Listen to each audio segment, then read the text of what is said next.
আমি আসলে এটা যখন সূত্রপাত হয় আপনার আরেকটা থেকে পৌনে তিনটার মধ্যে হয়।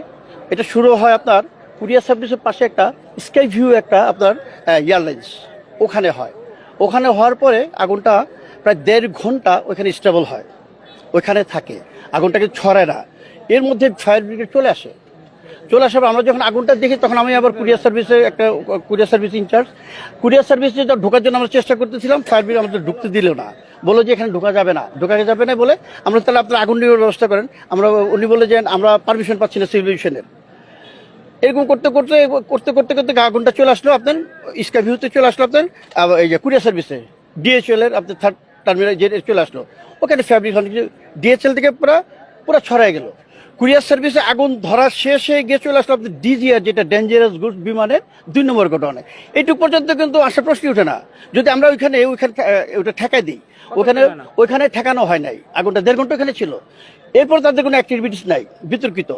ওইখান থেকে চলে গেল আপনার আগুনটা সরাসরি চলে গেল কোথায় আপনার 2 নম্বর গোডাউন থেকে আপনার 3 নম্বর গোডাউন থেকে 2 নম্বর গোডাউনে ওয়্যার হাউস, যেটা ওইখান থেকে চলে গেল আপনার 1 নম্বর গোডাউন, যেটা আপনার ইলেকট্রনিক্স তারপরে বিভিন্ন গিফট আইটেম যেগুলি যা আছে সবগুলিতে চলে যাওয়ার পরে ওনারা আগুন নিভাতে পারছেন। আমি বলছি আপনারা যদি আগুন নিভাতে না পারেন, পানি না থাকে বলেন, আমি আমার এখান থেকে পানি দিই, আমার পানি লাইন আছে ওই যে ফায়ার ব্রিগেড না, ওনারা পানি মারতে পারবে না। সমস্যা কিছু সমস্যা, আগুন বেশি জ্বলবে।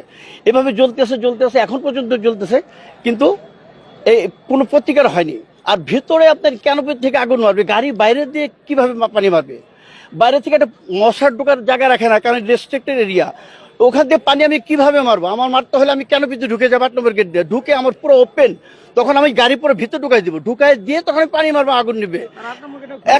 এখন আমরা যদি বাইরে থেকে ওয়াল দিয়ে বেস্টুরি দেওয়া, এখান থেকে আমরা ওখানে আগুন জ্বলতেছে দেখতেছি, এখান থেকে পানি মারলে তো কোনো লাভ হবে না। কিন্তু তারপরে এখনো কিন্তু আপনার ফায়ার ব্রিগেড সব বাইরে, আগুন এখনো জ্বলতেছে, তারা ক্যানোপিতে এখনো ঢুকে নাই। আগুন কিন্তু জ্বলতে নিপতেছে, এইভাবে চলতেছে। আর তো আমরা যদি প্রথমেই ক্যানোপিতে ঢুকে আগে পানি মারতো, আমাদের ওইখানে বন্ধ হয়ে যেত, তাহলে আমাদের এখানে আর এতটুকু ক্ষয়ক্ষতি আসে না।